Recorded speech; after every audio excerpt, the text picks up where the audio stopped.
وإن كنتم على سفر ولم تجدوا كاتبا فرهان مقبوضا فإن آمن بعضكم بعضا فليؤد الذي اؤتمن أمانته وليتق الله. سورة بقرة شروع مخکې آیات کې الله رب العزت د خرڅولو او خرڅولو په معاملاتو کې 25 احکامات په یو آیات کې ذکر کوو او طریقې وخیره چې کله تاسو سودا کوو نو په دې طریقې سره یې کوو نو معاشره کې به مکمل طور سره امن او خوشحالي به راځي او همدارنګې په کور او کلي قوم کې به جنګ او جګړې چې دا بیا نه وي. او دا آیات څو قرآن کریم کې د ټول نه اوږد آیات هم و او 25 احکامات دور کې ذکر شوي وو. او د نن آیت کې الله رب العزت د بیې طریقه ښیي که چېرې یو سړي سره داسې و چې هغه ټایم کې نه کاتب و مطلب په سفر حالت کې وي نو سفر کې نه هو کاتب وي لیکونکی او همدارنګې نه ګواهیان وي او که موجود شي خو بیا هم ډېر په مشکل سره ملو شي نو بیا به څه طریقه کېږي هغه طریقه د نن آیت کې ښیي الله رب العزت. وَإِن كُنتُمْ عَلَى سَفَرٍ کچرې تاسو په دوران سفر کې وو سفر حالت راوړه او سفر کې بیا خرڅول او خرڅول معامله راوړه نو بیا به څه طریقه کېږي. وَلَمْ تَجِدُوا كَاتِبًا فَرِهَانٌ مَقْبُوضًا او دې دوران کې تاسو ته نه ملېږي یو کاتب لیکونکی هم نشته دی او ګواهیان هم نه دي موجود بیا څه طریقه کېږي نو فرهان مقبوضه نو بیا به ګڼه وي مناسبه ګڼه مقبوضتون که بازه کړې شوې. ګوره چې کله هم داسې نوبت راول معامله راول سفر دوران کې کاتب هم نشته دی او همدارنګې ګواهیان هم نشته دی نو بیا چې کله دا سودا برابرېږي نو بیا به طریقې به دا وي چې بیا به ګڼه ونه واخلې مطلب د 100,000 شی دی نو 50,000 یو لک دا به نه اخلې مناسبه ګڼه به ونه واخلې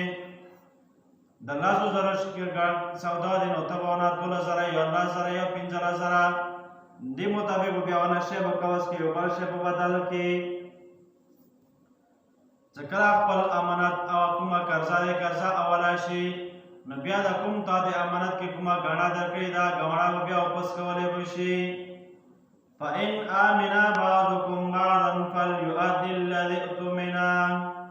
چې کله بیا یو د تاسو نه په یو بل باندې اعتماد وشي چې کله سودا پوره شي سودا کې اعتماد لازمي دی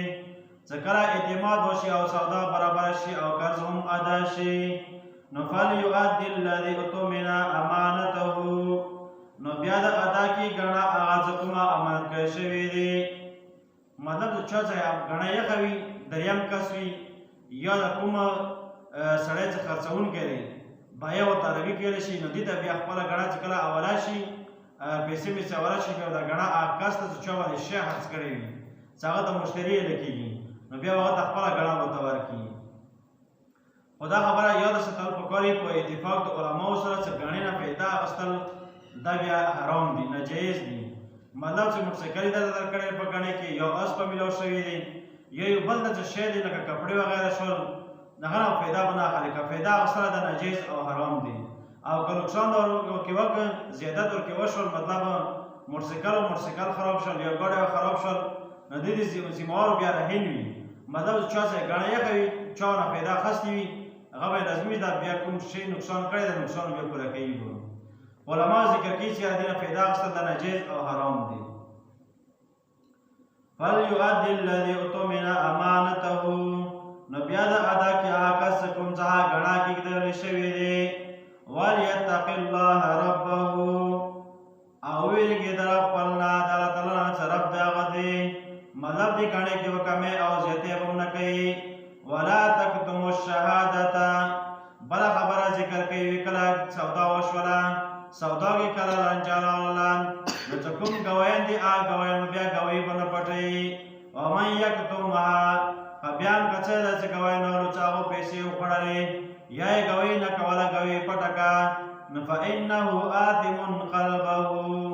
نو بیا دې سړي والا زړه چې دا ګناهګار دی.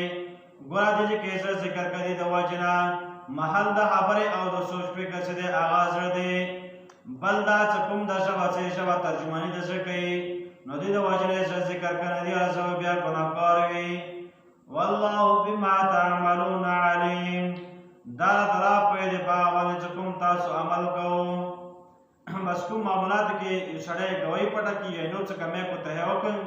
په دغو ټولو باندې بیا الله تعالی پوهې دی او دې بیا کوم عمل کړی دی عمل سزا ورته ملوي الله تعالی موږ عمل کولو توفیق رانصیب کړي